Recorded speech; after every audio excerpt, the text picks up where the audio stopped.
Ministra Negócio Estrangeiro na Cooperação Adalziza Magnus, simo delegação para pilar economia husi Indonesia niang, nebel lidera husi Ministério Negócio Estrangeiro no Ministério Comércio Indonesia, hamutu ko Embasada Indonesia e Timor-Leste, o di hare preparação Timor-Leste niang para adesão ASEAN.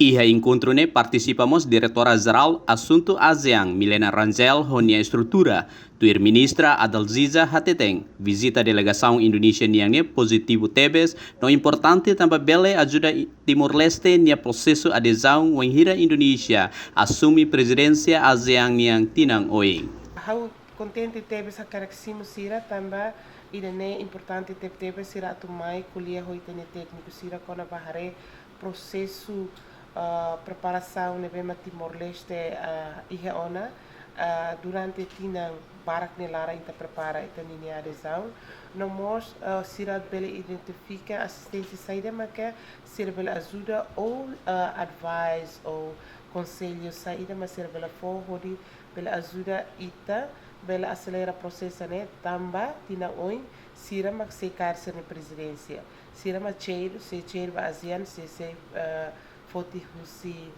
Cambodia.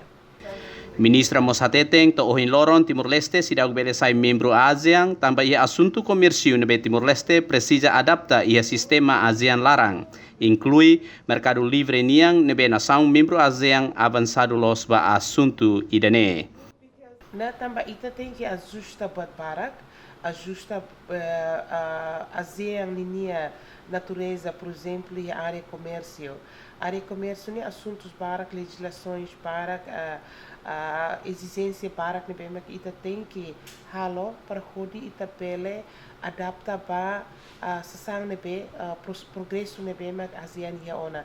ASEAN sira nia países na sanulo ne sira quase iha modelo comércio ira que avançado teve esse mundo sira quase iha modelo trade, free trade nebe magdiak tebes então ita tem que preparar ita nian hodi adapta. Ita nem processo lori tempo para ketua.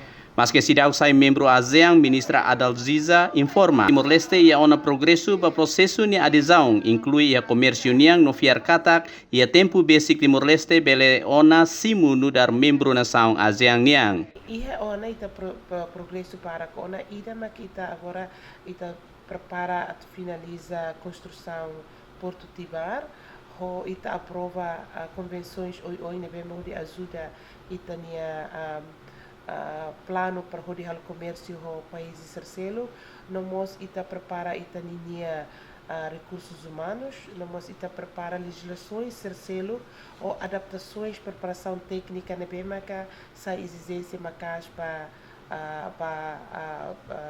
adesão ASEAN. Timor-Leste ihani adesão ba ASEAN hatamaona proposta adesão desde tinan rihun rua sanulu resing ida. ASEAN nudar organização regional ida ba nação sira ia sudeste asiático nebe dadauk ne hamutuk iha nação sanulu maka Indonesia, Malaysia, Singapura, Filipina, Thailandia, Vietnam, Cambodia, Laos, Myanmar no Brunei Darussalam. Gantri Milana, Mario Fili, VIP TV.